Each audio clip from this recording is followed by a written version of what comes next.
नमस्कार। RRC news के हिंदी समाचार बुलेटिन में मैं मानसी आपका स्वागत करती हूं। सबसे पहले एक नजर आज की सुर्खियों पर। हेडलाइन्स प्रस्तुत करता आरआरसी ब्रॉडबँड। महाराष्ट्रात कुठेही मिळणार नाही इतक्या कमी दरात high speed internet broadband connection. अकोल्यातील ग्राहकांच्या हिताला सर्वोच्च प्राधान्य। महापालिका की आम सभा का सीधा प्रसारण अचानक रोकने का सत्ताधारियों का निर्णय को लेकर सत्ताधारी व विरोधी आमने सामने।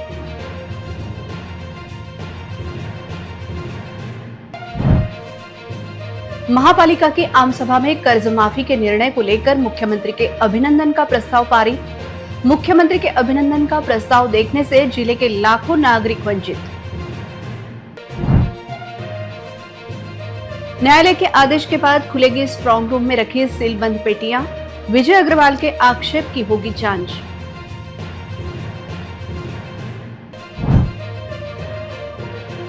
आरआरसी न्यूज का इंपैक्ट। समृद्धि मार्ग पर ट्रक चालकों से पार्किंग के नाम पर अवैध वसूली की होगी जांच।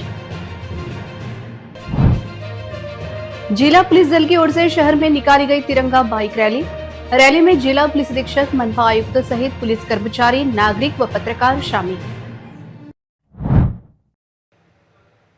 अब समाचार विस्तार से। आज शुक्रवार को अकोला महापालिका की सर्वसाधारण सभा का हमेशा की तरह सीधा प्रसारण नहीं किया गया। एक तरह यह जनतंत्र के चौथे स्तंभ की आवाज को जबरन दबाने का सत्ताधारियों ने प्रयास किया, जिसकी विरोधियों ने जमकर आलोचना की। जबकि सभागृह में बैठने के लिए जगह कम है, यह कारण देते हुए हम पत्रकारों का सम्मान ही करते हैं, ऐसा जवाब सत्ताधारियों ने दिया।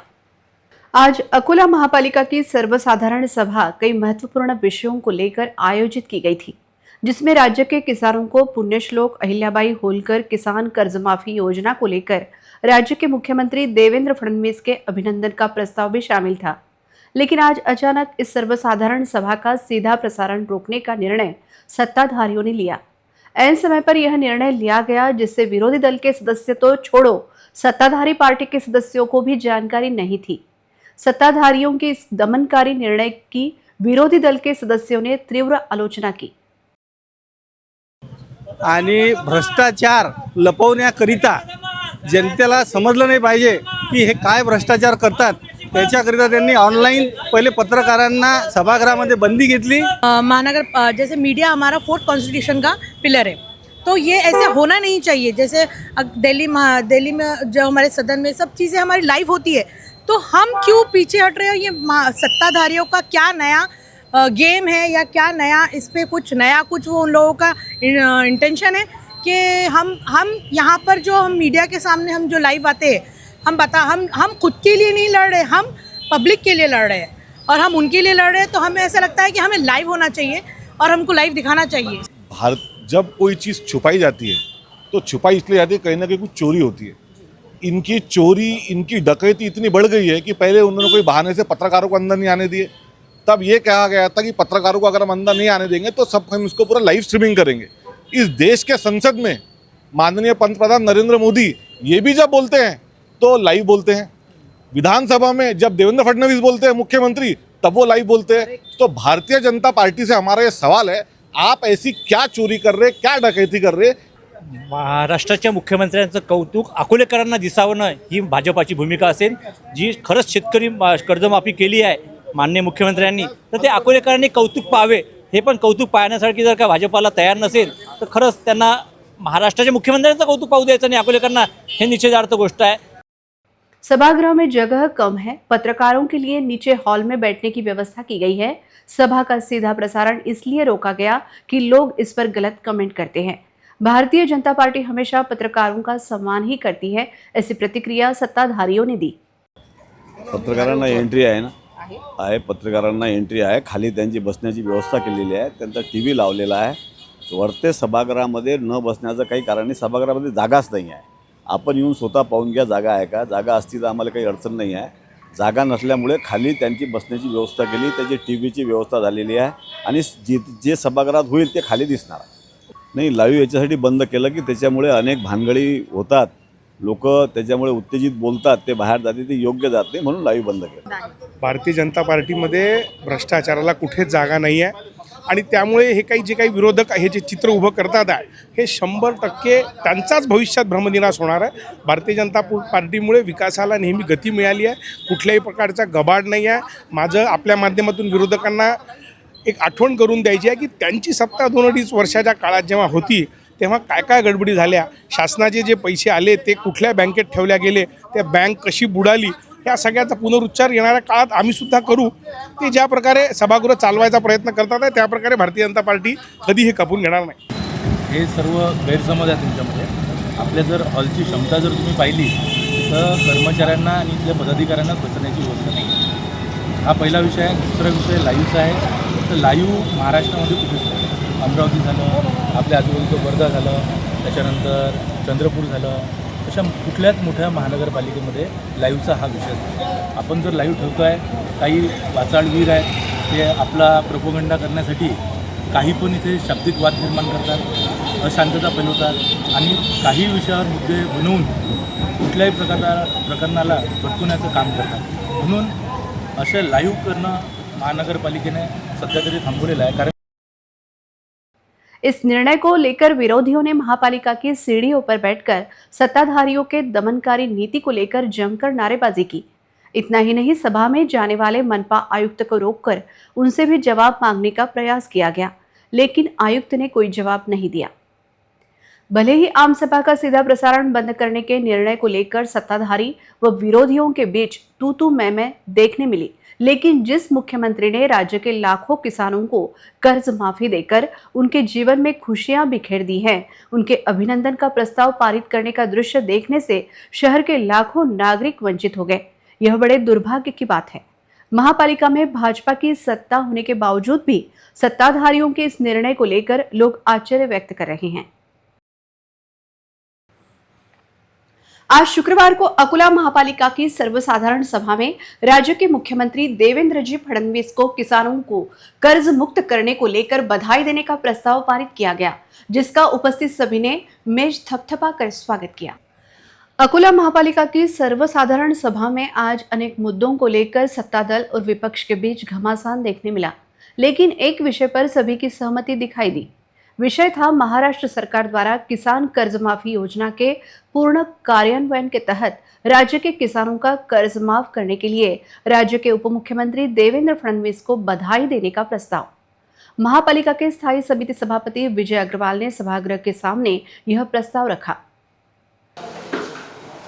या राज्याचे माननीय मुख्यमंत्री, लाडके मुख्यमंत्री, कर्तव्यदक्ष मुख्यमंत्री आदरणीय देवेंद्रजी फडणवीस यांचं ही सभा आभार मानते आणि आपल्या शहराचे लाडके आमदार देवेंद्रजी फडणवीस यांना त्यांनी जे शेतकरी या लाभापासून वंचित राहिले होते 12 लाख, त्यांचा सुद्धा समावेश त्यांच्या मागणीवरून केला असे आमदार रणधीरभाऊ सावरकर यांचे अभिनंदन करतो.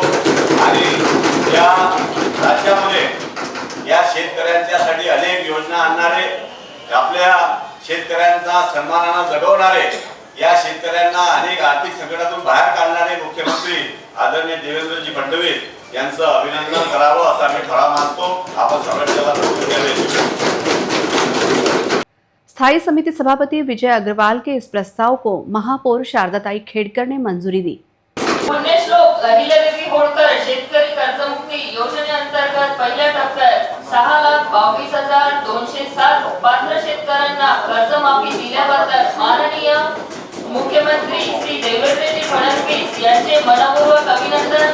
बळीराजाला दिलेला शब्द पूर्ण करून पारदर्शक व डिजिटल पद्धतीने ही मदत देणे सुरू असल्याने मुख्यमंत्र्यांचे आभार. तसेच अकोला पूर्व विधानसभा मतदारसंघाचे विकास पुरुष माननीय आमदार श्री रणधीरभाऊ सावरकर यांनी अभ्यासपूर्ण या विषयाची विधानसभेत मांडणी केल्याने व त्यांच्या अथक प्रयत्नांनी शेतकऱ्यांना कर्जमाफी मिळाली. त्यामुळे शेतकऱ्यांचे संकटमोचन ठरलेले आहे. त्यासाठी त्यांचे सुद्धा महापौर या नात्याने आभार मानते. महाराष्ट्र शासनाने राज्याचे लाडके मुख्यमंत्री माननीय श्री देवेंद्रजी फडणवीस यांच्या नेतृत्वाखाली पुण्यश्लोक अहिल्यादेवी होळकर शेतकरी कर्जमुक्ती योजना 2026 प्रत्यक्षात आणून महाराष्ट्रातील बळीराजाला ऐतिहासिक आणि भक्कम आधार दिला आहे. शेतकरी हितासाठी घेतलेले हे अत्यंत क्रांतिकारक पाऊल आहे.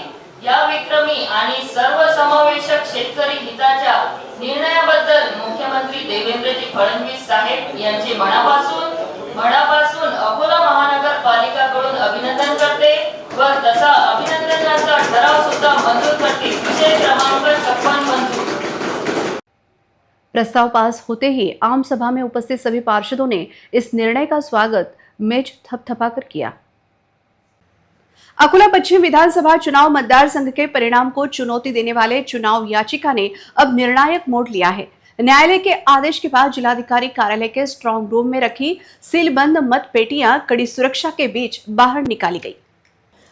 भाजपा नेता तथा स्थायी समिति सभापति विजय अग्रवाल ने अकोला पश्चिम के विद्यमान विधायक साजिद खान पठान के चुनावी जीत को चुनौती देते हुए न्यायालय में चुनाव याचिका दाखिल की थी।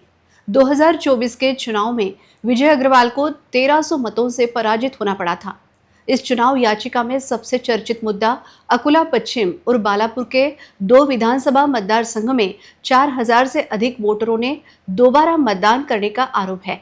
इस कथित दोबारा मतदान के कारण उन्हें हार का सामना करना पड़ा, ऐसा दावा विजय अग्रवाल ने अपनी याचिका में किया था। इसके बाद मुंबई हाईकोर्ट की नागपुर बेंच के 31 जुलाई के ऑर्डर के मुताबिक चुनाव से जुड़े डॉक्यूमेंट और सीसीटीवी फुटेज को न्यायिक प्रक्रिया के लिए उपलब्ध कराने का रास्ता साफ हो गया है। इसके मुताबिक 14 अगस्त को जिलाधिकारी कार्यालय परिसर स्थित स्ट्रांग रूम खोलने का प्रोसेस पूरा किया गया।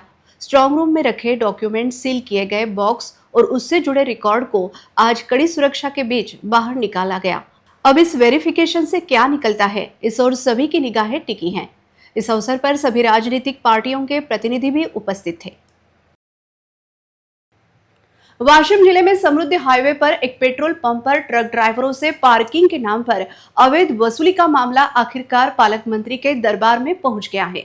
पालक मंत्री दत्तात्रेय भरणे ने आरआरसी न्यूज द्वारा सामने लाए गए इस मामले को गंभीरता से लेकर संबंधित लोगों के खिलाफ तुरंत कार्रवाई का आदेश दिया है।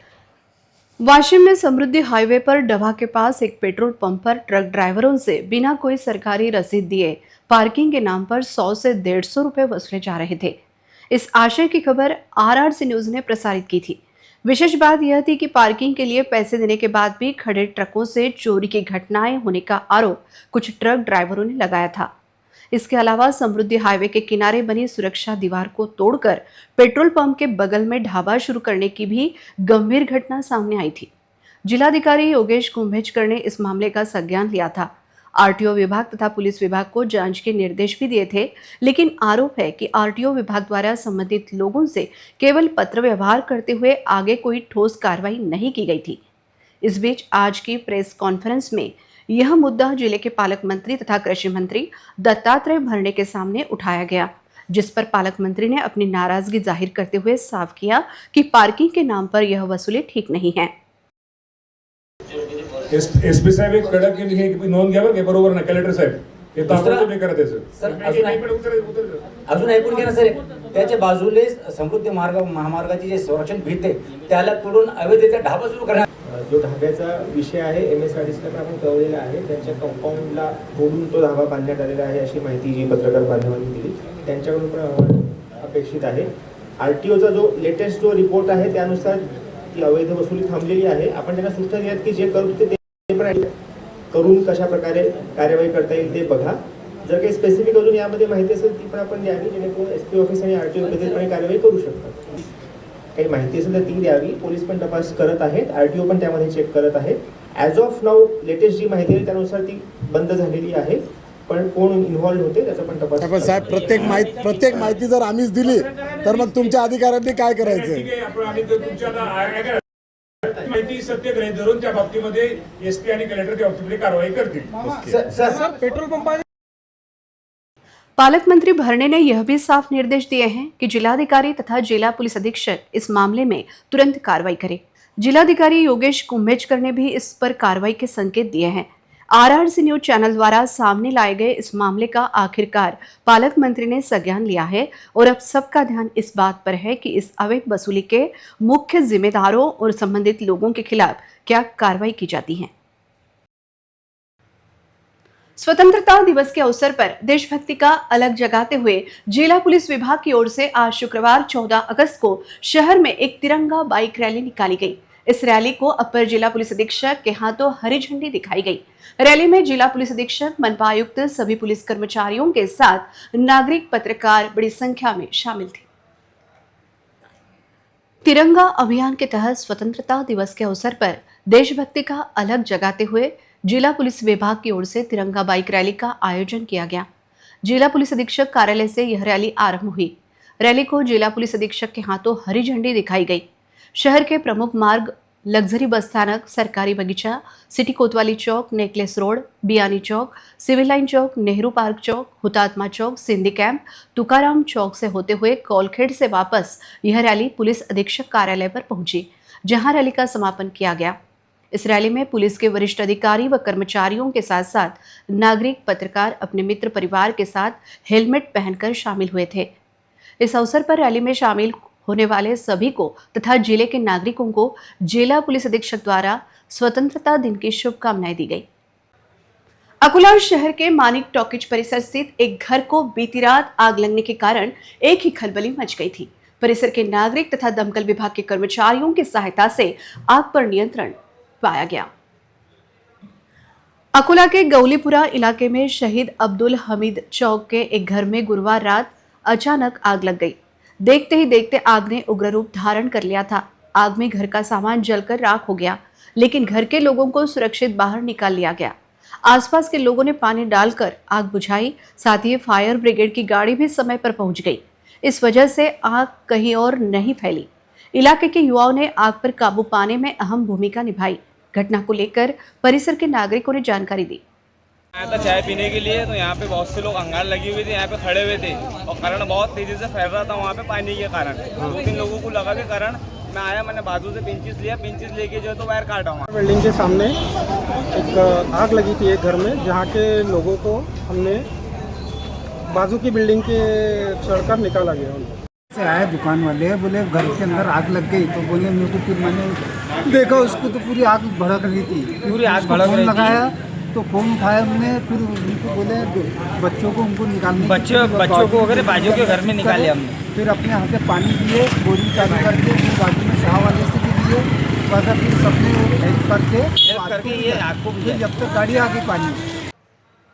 अगले 2 से 4 दिनों में राज्य के सभी किसानों के खातों में कर्ज माफी के रुपए जमा हो जाएंगे। ऐसी जानकारी राज्य के कृषि मंत्री तथा वाशिम के पालक मंत्री दत्तात्रेय भरणे ने वाशिम में दी। राज्य के कृषि मंत्री दत्तात्रेय भरणे ने कर्ज माफी को लेकर वाशिम में बड़ा बयान दिया है और कहा है कि अगले 2 से 4 दिनों में राज्य के किसानों के खातों में 5 से 10 हजार करोड़ रुपए जमा हो जाएंगे। एंग्री स्टैक के जरिए कर्ज माफी लिस्ट को वेरीफाई करने का काम चल रहा है। अब सरकार के पास पैसा उपलब्ध है, इसलिए जैसे ही लिस्ट अपडेट होगी अकाउंट में पैसा जमा हो जाएगा। कर्ज माफी से किसानों को 40,585 करोड़ रुपए का फायदा होगा। यह जानकारी कृषि मंत्री और वाशिम के पालक मंत्री दत्तात्रेय भरणे ने वाशिम में दी। ह्याचं काम चाललेलं आहे। आपल्याला माहिती आहे की ॲग्रीस्टॅकच्या माध्यमातून आता सगळं काम ह्याच्यावर आहे। साधारणतः काल अखेर 17 लाखातलं 14 लाख शेतकऱ्यांचंही झालं होतं, 14-15 लाखाचं। आता जसजशी यादी आपल्याला क्लिअर होईल, आता आपल्याला अडचण राहिलेली नाही, आता आपल्याकडे पैसे पण आहेत। जशी यादी क्लिअर होईल तसं आपण त्यांना शेतकऱ्यांना कर्जमाफीचा लाभ निश्चित प्रकारे देतोय। मला वाटतं पहिल्यांदा आपण 5,000 कोटी रुपये पहिल्यांदा दिलं, कदाचित 1-4-2 दिवसामध्ये दुसरे 5-10 हजार कोटी रुपये लगेच त्याला होतील। आता काही अडचण नाहीये। आणि ऐका, तेच नाही म्हणजे आता ही पहिली ही यादी 2 लाखाच्या आतली, त्यानंतर 2 लाखाच्या वरचं की जे ओटीएस आपण म्हणतो की 2 लाखाच्या वरची रक्कम त्यांनी भरायची आणि 2 लाखापर्यंत कर्जमाफी आपण द्यायची। तिसरं प्रोत्साहन 50,000 रुपयाचं ते आपण ते द्यायचं। आणि साधारणतः आणि चौथं की जे महात्मा फुले योजनेमध्ये कर्जमाफी योजनेमध्ये मागच्या वेळेस जे बसले होते त्यांना आपण 50,000 पहिल्यांदा जाहीर केलं आणि परत मुख्यमंत्र्यांनी ती रक्कम परत 2 लाख जाहीर केली, ते चौथं। अशा चारही ह्याला आपल्याला कुठल्या प्रकारची अडचण नाही। लवकरात लवकर आपण साधारणतः 40,585 कोटी रुपयाची आपण ती रक्कम ही जाहीर केलेली 36 आज राज्य के शिक्षा मंत्री दादा भूसे वाशिम जिले के दौरे पर आए थे। उन्होंने आज मीडिया से बातचीत कर राज्य की शिक्षा प्रणाली को लेकर तथा उपाय योजना को लेकर जानकारी दी। आइए देखते हैं क्या कहा शिक्षा मंत्री दादा भूसे ने। राज्य के शिक्षा मंत्री दादा भूसे का आज वाशिम दौरा था। वाशिम जिला परिषद के सभागृह में आयोजित शैक्षणिक गुणवत्ता बैठक का आयोजन उनकी उपस्थिति में किया गया था। इस अवसर पर विधायक भावना गौली, जिला परिषद के मुख्य कार्यकारी अधिकारी तथा शिक्षा विभाग के अधिकारी उपस्थित थे। बैठक खत्म होने के बाद उन्होंने मीडिया से संवाद साधते हुए राज्य की शिक्षा नीति, पवित्र पोर्टल के जरिए की जाने वाली शिक्षक भर्ती, क्रीड़ा शिक्षकों की भर्ती, राज्य की शालाओं को लेकर कॉकरोच पार्टी का आंदोलन तथा वाशिम जिले की जिला परिषद की शालाओं की स्थिति को लेकर जानकारी देते हुए पत्रकारों के सवालों के जवाब दिए। जिथपर्यंत पवित्र पोर्टलचा विषय आहे तर ऑलरेडी रविवारपर्यंत याची मुदत वाढवून देण्यात आलेली आहे आणि माझ्या माहितीप्रमाणे लाखाच्या पुढे जे काही आपले उमेदवार आहेत त्यांनी त्यांची मागणी नोंदवलेली आहे। साहेब, आपण सभागृहात सुद्धा बोलला होता की क्रीडा शिक्षकांच्या केंद्र स्तरावरती 4800 जागा येणार, 2 जानेवारीचा जीआर सुद्धा आहे, त्याचा प्रारूप आता अंतिम टप्प्यामध्ये आहे आणि कदाचित याला पॅरलल ती पण जाहिरात बाहेर येईल। क्रीडा शिक्षक संघटना आक्रमक होते, येत्या पुढच्या टप्प्यामध्ये त्यांना आक्रमक होण्याचं काही कारण नाही। त्यांचं क्वालिफिकेशन, त्यांच्या जागा या स्वतंत्र आहेत पुढच्या टप्प्यात आणि आता हो पुढच्या टप्प्यामध्ये लगेच त्यांचंही आपण पोर्टलवर जागा उपलब्ध करतो आहोत। कारण यावेळेस एकही जागा नाही। निश्चितपणे आपल्या या महाराष्ट्रातून किंबहुना कुठूनही शाळेच्या संदर्भातल्या काही चांगल्या सूचना आल्या तर त्या स्वागतार्ह आहेत आणि जे शक्य आहे त्याची आपण अंमलबजावणी करू की जेणेकरून आपला विभागाचा मानस आहे की गरीब माणसाच्याही पाल्याला एक चांगलं शिक्षण त्या ठिकाणी मिळालं पाहिजे आणि या संदर्भात कोणीही सूचना केल्या त्याचं स्वागत असेल। 15 अगस्त स्वतंत्रता दिन के पहले आज शुक्रवार को अमरावती में बुल्ढाना के एक युवक का हाई वोल्टेज ड्रामा देखने मिला। ग्राम पंचायत में हुए भ्रष्टाचार को लेकर युवक ने मोबाइल टावर पर चढ़कर आंदोलन शुरू करने से परिसर में एक ही खलबली मच गई थी।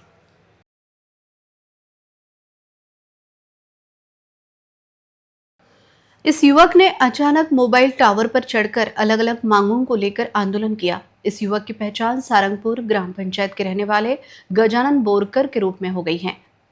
पता चला है कि आंदोलनकर्ता युवक सेना का कार्यकर्ता है। उसने धमकी दी कि अगर उसे नीचे उतरने के लिए मजबूर किया गया तो वह ऊपर से नीचे कूद जाएगा। उसने आरोप लगाया कि ग्राम पंचायत के कामकाज में कई गड़बड़ियां हैं। उसने समस्याओं के कायम स्वरूपी उपाय की मांग की। घटना की गंभीरता को देखते हुए पुलिस और प्रशासनिक अधिकारी मौके पर पहुंच गए थे। पुलिस ने आंदोलनकर्ता युवक को नीचे उतारने के लिए मनाने की कोशिश शुरू की थी। स्वतंत्रता दिवस से एक दिन पहले हुए इस आंदोलन से परिसर में एक ही खलबली मच गई थी। खबर लिखे जाने तक युवक को नीचे उतारने की कोशिश चल रही थी। गुरुवार दोपहर करीब अकोट अंजनगांव रोड पर पठार नाला के पास 2 कारों के आमने सामने हुई भिड़ंत में 3 लोग गंभीर रूप से घायल हो गए। मौके पर मौजूद लोगों ने जानकारी दी कि हादसा एक 2 पहिया सवार को बचाने की कोशिश में हुआ। मिली जानकारी के मुताबिक एक ट्राइबर कार अकोट से अंजनगांव जा रही थी। उसी समय एक वैगनर कार अंजनगांव से अकोट आ रही थी। तब पठार नाला के पास अचानक सामने आए एक 2 पहिया सवार को बचाने की कोशिश में दोनों गाड़ियां आमने सामने टकरा गईं। इस भयानक हादसे में 3 लोग गंभीर रूप से घायल हो गए, जबकि दोनों गाड़ियां बुरी तरह क्षतिग्रस्त हो गई। हादसे के बाद इलाके के लोग तुरंत मदद के लिए पहुंचे और सभी घायलों को बाहर निकालकर अकोट के एक निजी हॉस्पिटल में भर्ती कराया गया, लेकिन उनकी हालत गंभीर होने की वजह से उसे आगे के इलाज के लिए अकोला ले जाया गया। इस बीच मौके पर यह भी चर्चा थी कि हादसे में शामिल वाहनों में से एक में राज्य में प्रतिबंधित गुटखे का माल था। हालांकि शक जताया जा रहा है कि पुलिस के मौके पर पहुंचने से पहले ही संबंधित लोगों ने गुटखा फेंक दिया था। लोग इस मामले की पूरी जांच की मांग कर रहे हैं। अंत में एक नजर आज के सुर्खियों पर। हेडलाइन्स प्रस्तुत करता आरआरसी ब्रॉडबँड। महाराष्ट्रात कुठेही मिळणार नाही इतक्या कमी दरात high speed internet broadband connection.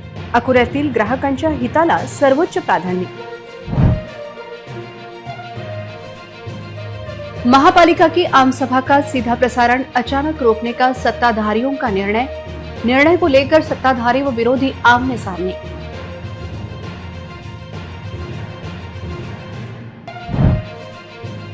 महापालिका की आम सभा में कर्ज माफी के निर्णय को लेकर मुख्यमंत्री के अभिनंदन का प्रस्ताव पारित। मुख्यमंत्री के अभिनंदन का प्रस्ताव देखने से जिले के लाखों नागरिक वंचित। न्यायालय के आदेश के बाद खुलेगी स्ट्रांग रूम में रखी सीलबंद पेटियां। विजय अग्रवाल के आक्षेप की होगी जांच।